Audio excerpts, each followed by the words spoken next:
الله ربي والإسلام ديني ومحمدا رسول الله.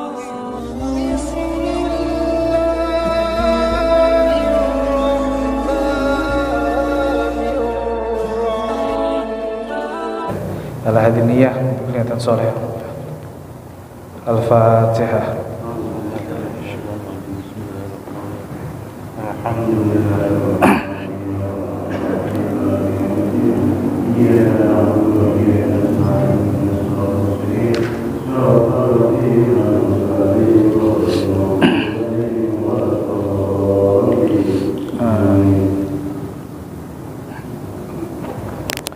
Baik, Bapak-bapak, Ibu-ibu, marilah sama-sama kita mulai forum ini dengan sama-sama membaca Al-Basmalah.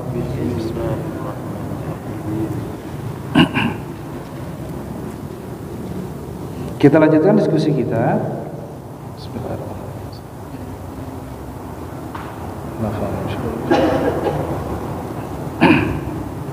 Wal maqalatur rabi'ah wa ishrun.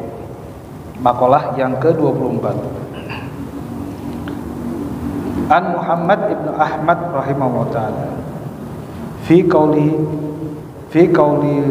qaulillahi azza wa jalla, fi qaulillah, dari Muhammad ibn Ahmad, semoga Allah subhanahu wa ta'ala merahmatinya, dalam penjelasan terkait dengan ayat Allah, ya, sayyidan wa khusuran, ya, sayyidan wa khusuran, ya, depannya itu fanadatul malaikatu wa huwa qaimun yusalli fil mihrab, ya. Ini ayat menjelaskan tentang Nabi Zakaria, ya, yang dikabarkan oleh malaikat sebuah kabar bahwa Allah Subhanahu wa taala memberikan karunia, ya, memberikan karunia apa? Seorang anak, ya, seorang anak yang bernama Nabi Yahya. Dia akan menjadi sayyidan wa khusul, ay la yarghabu fi nisa wal 'izz bal liman isyahawati faqat.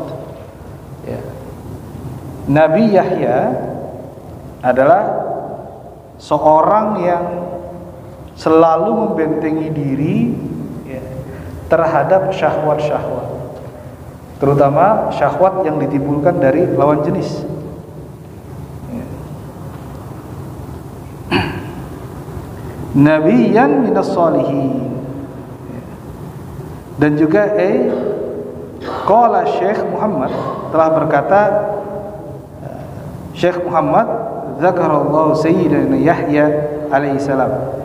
Syekh Muhammad menjelaskan bahwa dalam ayat ini Allah menjelaskan bahwa orang tersebut yang dikatakan itu adalah sayyiduna Yahya, sayyidina Nabi Yahya alaihissalam. Nabi Yahya alaihissalam, sayyidan wa huwa abduhu ta'ala, dan dia menjadi seorang sayyid dan juga hamba dari Allah Subhanahu wa taala. Li'annahu, kenapa seperti itu? Li'annahu alaihi salam, karena Nabi Yahya alaihi salam kana ghaliban ala arba'ati asya, selalu menjaga terhadap 4 perkara, ya. Alal hawa, pertama perkara hawa nafsu, wa alal iblis, dan juga terhadap syaitan atau iblis, wa alal lisan, dan juga terhadap lisan atau ucapan, wa alal ghadab, dan juga selalu menjaga terhadap ghadab, ya. Jadi Nabi Allah, ya, Yahya alaihissalam, ya, dalam ayatnya fanadatul malaika wa huwa qaimun yusalli fil mihrab, anallahu yubashshiruka bi Yahya. kalimat ismuhu Yahya. Ya. Jadi Allah Subhanahu wa taala memerintahkan malaikat Jibril untuk menginformasikan kepada Nabi Zakaria, ya, agar apa? Bahwa Nabi Zakaria akan diberikan seorang anak yang bernama Yahya. Dia menjadi sayyidan wa husuran wa nabiyyan minas shalihin. Ya, di ayat selanjutnya musaddiqan bi kalimati. Ya, dalam tafsir Ibnu Katsir bahwa telah berkata Ar-Rabi Ibnu Anas dalam tafsir Ibnu Katsir menjelaskan bahwasanya Nabi Yahya huwa awwalu man shadaqa bi Isa ibnu Maryam. Orang yang pertama meyakini, percaya terhadap Nabi Isa ibnu Maryam itu adalah Nabi Yahya. Ya. Ini dalam kitab Ibnu Katsir yang dijelaskan bahwa telah berkata Rabi Ibnu Anas bahwa manusia yang pertama yang percaya terhadap Nabi Isa alaihissalam bernama Nabi Yahya alaihissalam. Ya, orang pertama yang meyakini. Ya. Kalau di dalam kitab tafsir penjelasan ayat ini menjelaskan bahwa pada saat itu Nabi Zakaria sudah majus, kalau bahasa Arabnya sudah tua, dan begitu pun istrinya. Maka di saat itu suatu hal yang mustahil dalam hal ini mereka berdua mendapatkan karunia seorang anak. Ya.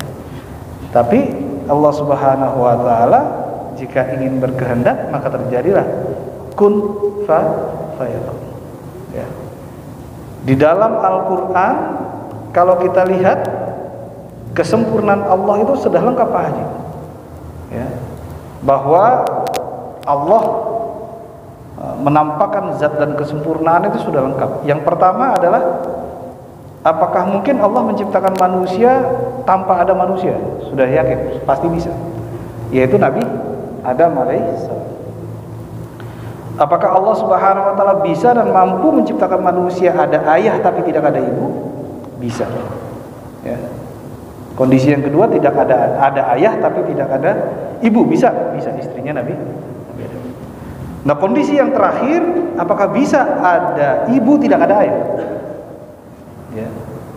Ada ibu tidak ada ayah, maka Allah Subhanahu wa taala bisa menciptakan Nabi Isa alaihissalam.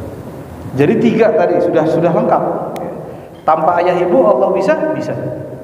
Ada ayah ibunya nggak ada bisa. Ada ibu ayahnya nggak ada bisa. Tambah lagi dengan kisah Nabi Zakaria yang keduanya akhir.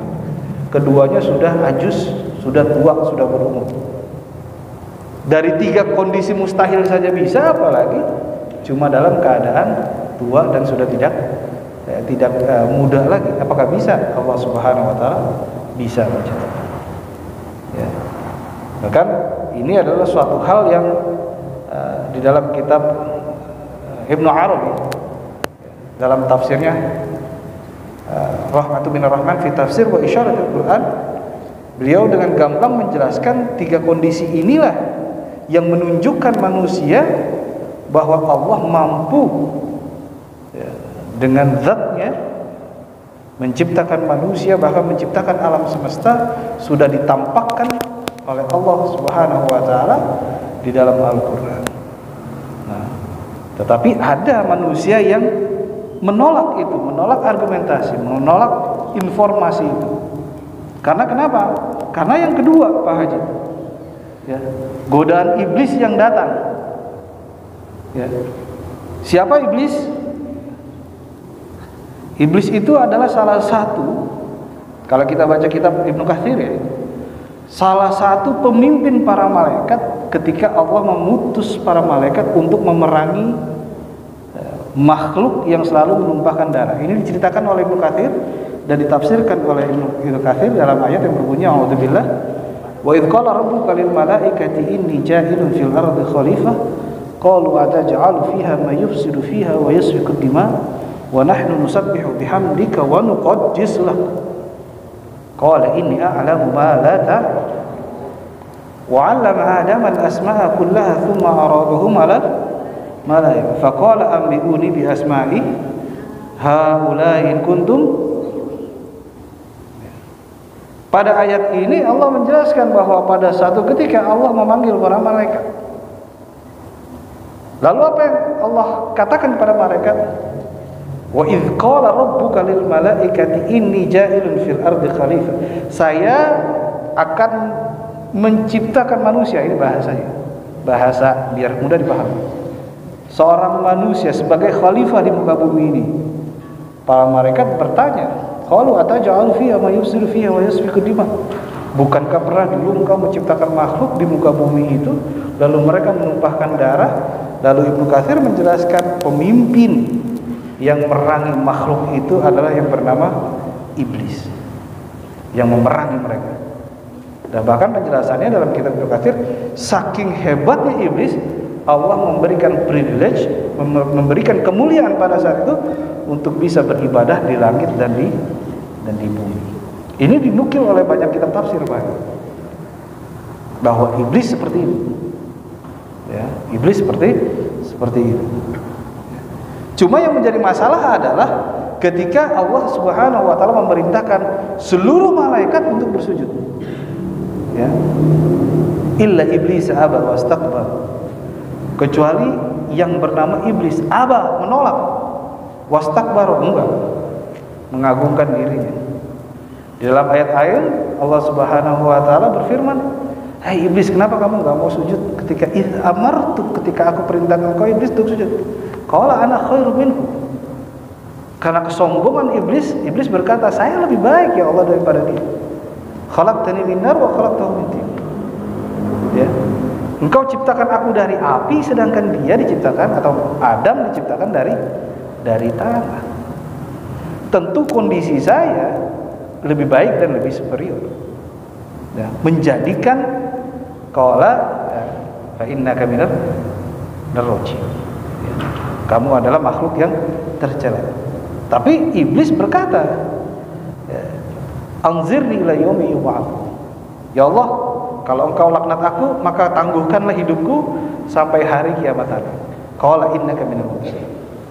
Ya, kamu akan akan tetap hidup sampai hari akhir. Tapi iblis berjanji, laqudanna lahum siratakal mustaqim.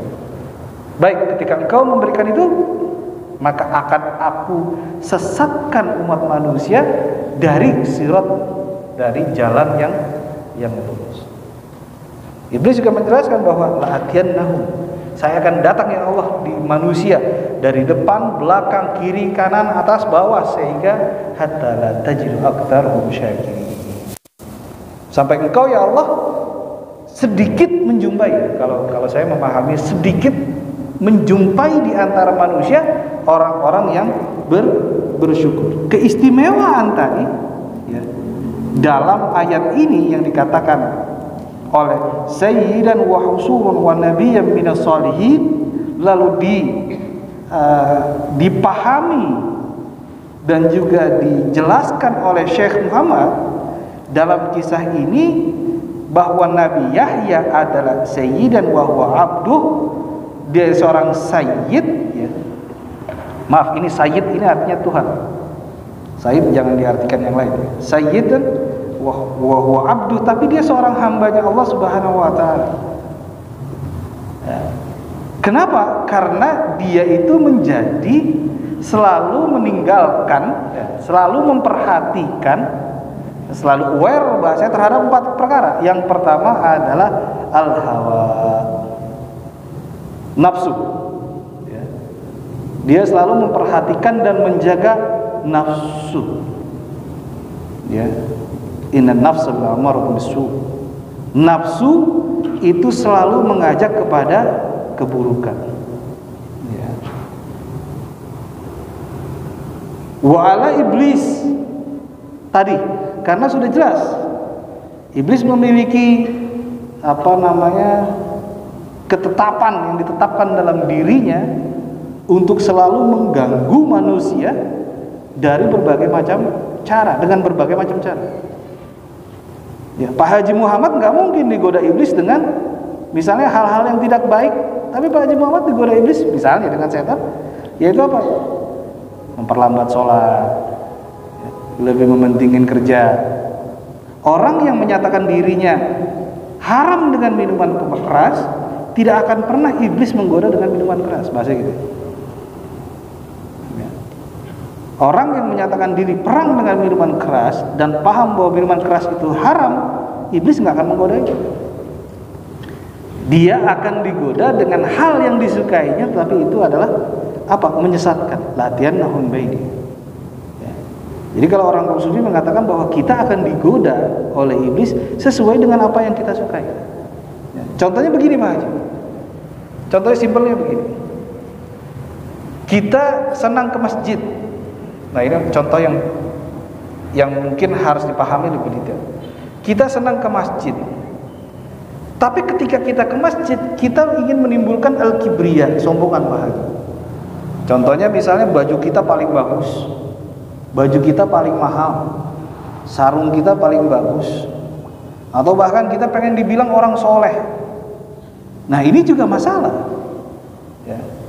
Makanya ini yang dihindari oleh Nabi Yahya alaihissalam, yaitu tentang godaan-godaan tadi. Kenapa dia digoda seperti itu? Karena dia senang ke masjid, maka digodai dengan kibriya, dengan kesombongan. Ya. Oh saya lebih baik daripada dia, saya seorang ustadz, saya orang kiai, Anda siapa? Nah itu enggak. Karena kenapa? Karena itulah setan yang menggoda manusia dari hawa nafsu, dari iblis, wa alal lisan, dan menjaga lisan Pak Haji. Lisan, perkataan kita. Ya. Lisan dan perkataan. Bahwa dalam hadis ya, falyakul khairan aw liyasmut, kama qala Rasul. Kalau kita seorang manusia dan kita orang baik, falyakul khairan aw liyasmut.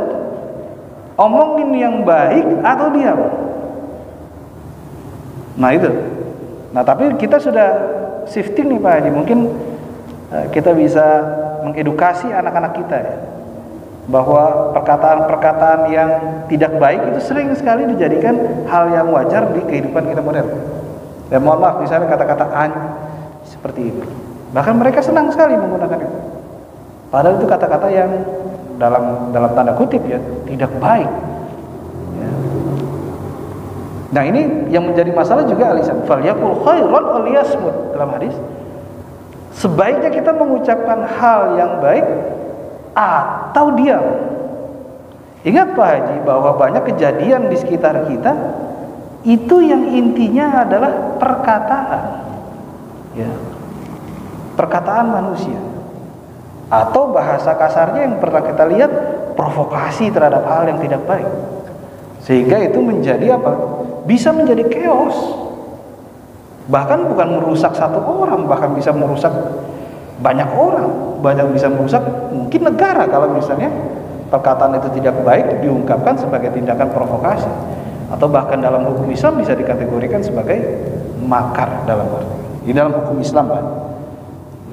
Jadi Nabi Yahya alaihissalam kenapa menjadi sayyidan, menjadi dan juga sebagai tuan, dan dia minas solihin, orang-orang yang soleh. Diantaranya yang ketiga adalah dia selalu menjaga, Nabi Allah selalu menjaga lisannya.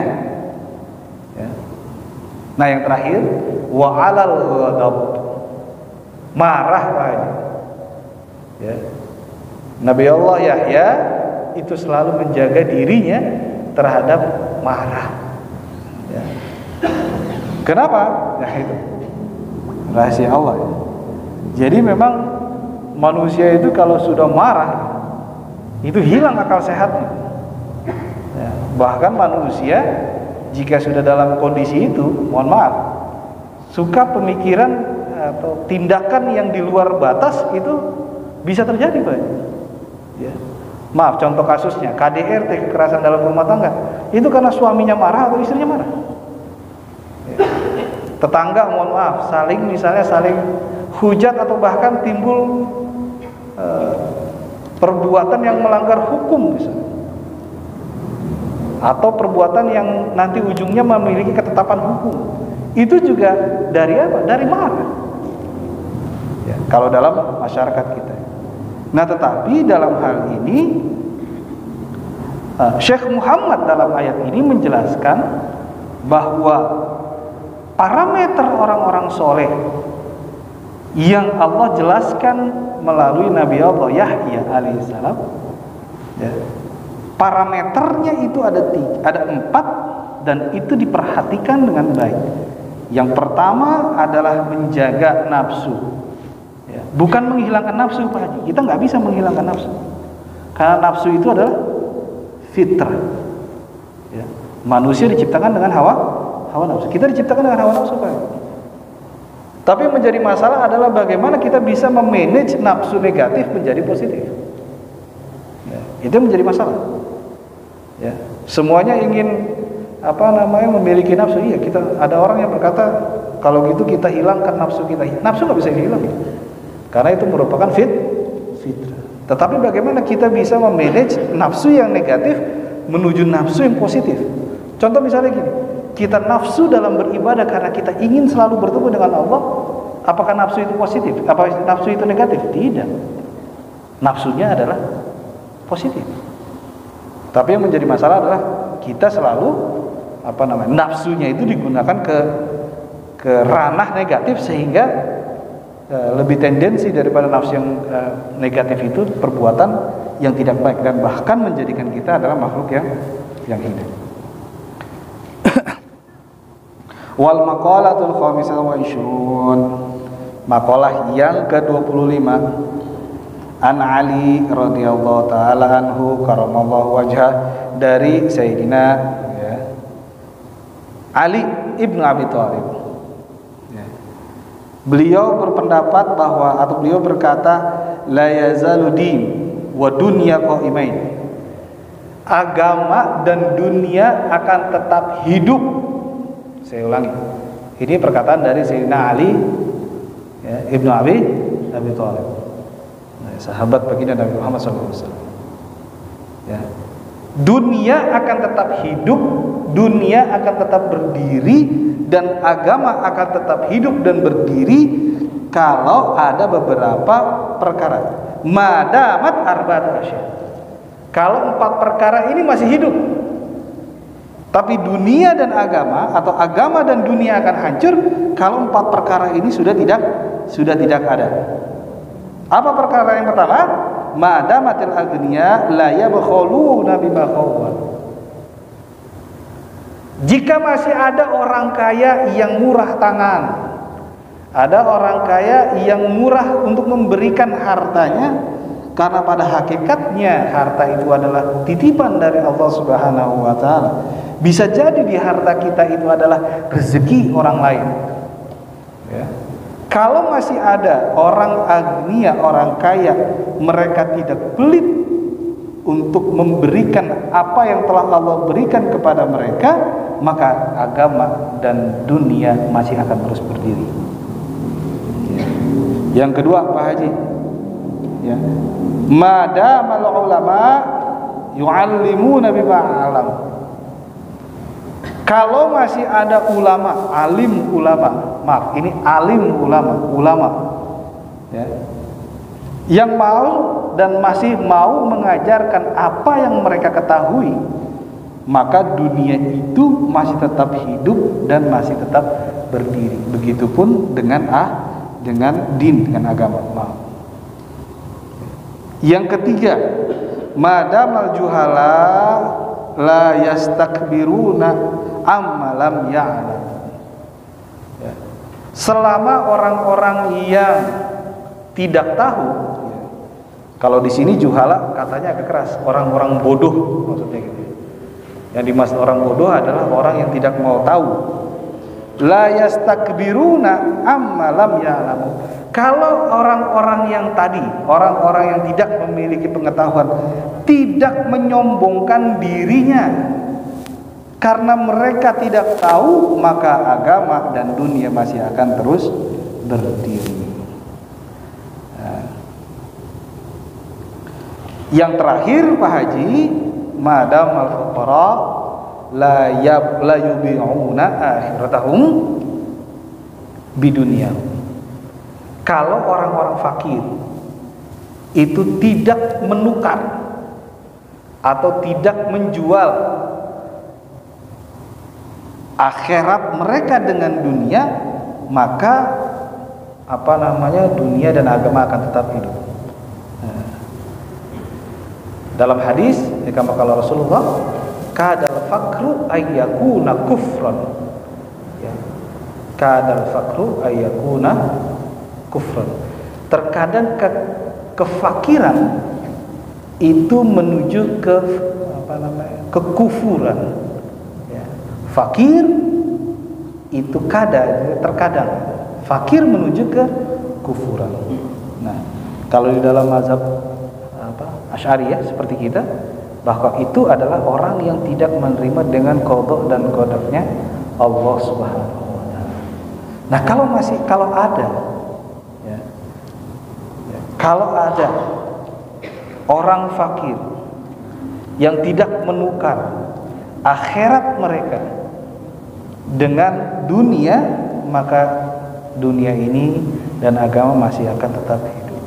Tapi jika sudah banyak Pak Haji, ya, 4 komponen tadi, ya. Pertama, orang kaya dia pelit terhadap apa yang telah Allah rezekikan. Ulama nggak mau lagi ngasih tahu apa yang mereka ketahui. Orang-orang bodoh atau illiterate, ya, orang yang nggak memiliki pengetahuan, itu mereka menyombongkan diri atas ketidaktahuan mereka. Dan yang terakhir, orang fakir atau fuqara, ya, tidak menjual akhirat mereka untuk dunia, maka agama dan dunia macam itu. Kalau itu semua sudah dilakukan dan tidak ada, maka sudah pasti agama tidak ada dan dunia juga tidak akan berdiri jika tidak ada agama. Baik Pak Haji, mungkin itu yang kita bisa diskusikan. Selanjutnya saya persilakan jika ada yang ingin tanyakan. Kami persilakan. Kalian kita sampai ke sesi terakhir, kita jawab dari teman yang perlu dilanjut. Silakan untuk menjawab pertanyaan. Silakan.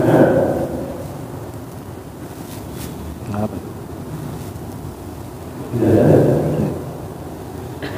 Baik Pak Haji, kalau misalnya tidak ada yang ingin ditanyakan terkait dengan diskusi kita langsung menuju kepada closing statement atau ringkasan apa yang kita bisa ambil dari 2 makalah ini. Yang pertama, makalah ke-24 itu menceritakan tentang tafsir dan pemahaman, ya, dengan kata-kata sayyidan wa khusuran wa nabiyyan minas shalihin. Ya. Syekh Muhammad menjelaskan dalam ayat ini Allah menyebutkan atau memberitahukan kepada Nabi Zakaria akan lahirnya seorang anak, yaitu bernama Yahya. Dia akan menjadi seorang sayyid dan khusuran wa nabiyyan minas shalihin. Bahkan di dalam kitab Ibnu Katsir, ya, Ar-Rabi' Ibnu Anas berpendapat bahwa Nabi Yahya alaihissalam adalah manusia pertama yang mempercayai, ya, huwa awwalu man shadaqa bi Isa ibnu Maryam. Nabi Yahya alaihissalam adalah orang yang pertama yang mempercayai terhadap risalahnya Nabi Isa alaihissalam. Nah, tetapi yang perlu kita ambil bahwa kenapa Nabi Yahya menjadikan seorang sayyid di mata Allah Subhanahu wa taala? Karena ada 4 perkara yang dijaga. Yang pertama dijaga adalah hawa nafsu. Yang kedua dijaga tentang iblis atau godaan iblis. Yang ketiga menjaga lisan. Yang keempat menjaga godok. Karena kalau semuanya itu dilakukan oleh diri kita atau oleh manusia, maka sifat terpuji sudah pasti hilang. sifat terpuji di mata Allah sudah pasti hilang. Dari makalah yang ke-25 dari Ali radhiyallahu ta'ala anhu, beliau berpendapat agama dan dunia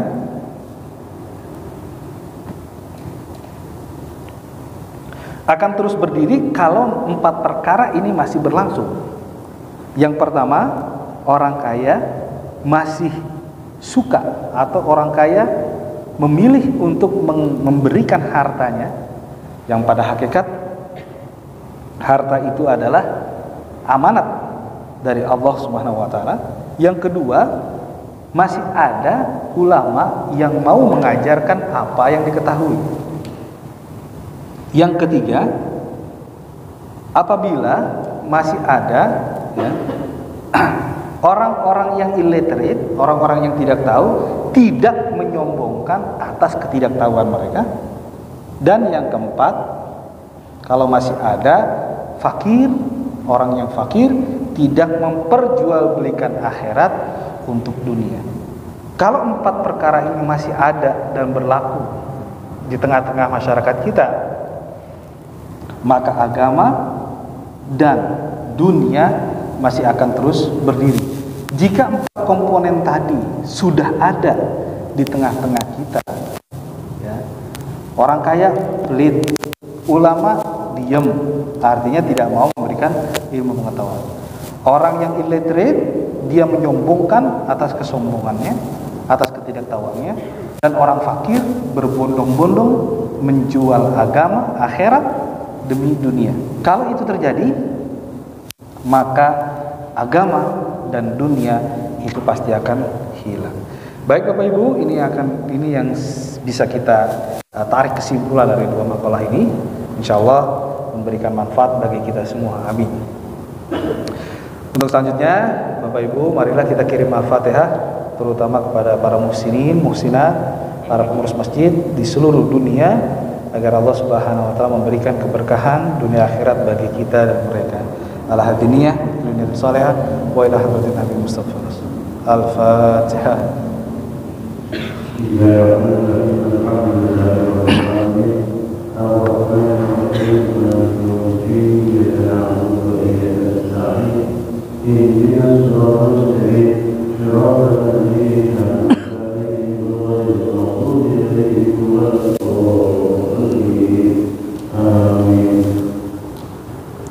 Baik, marilah sama-sama kita tutup volume ini dan sama-sama baca alhamdulillah. Allahumma fiqna tariq. Wassalamualaikum warahmatullahi wabarakatuh.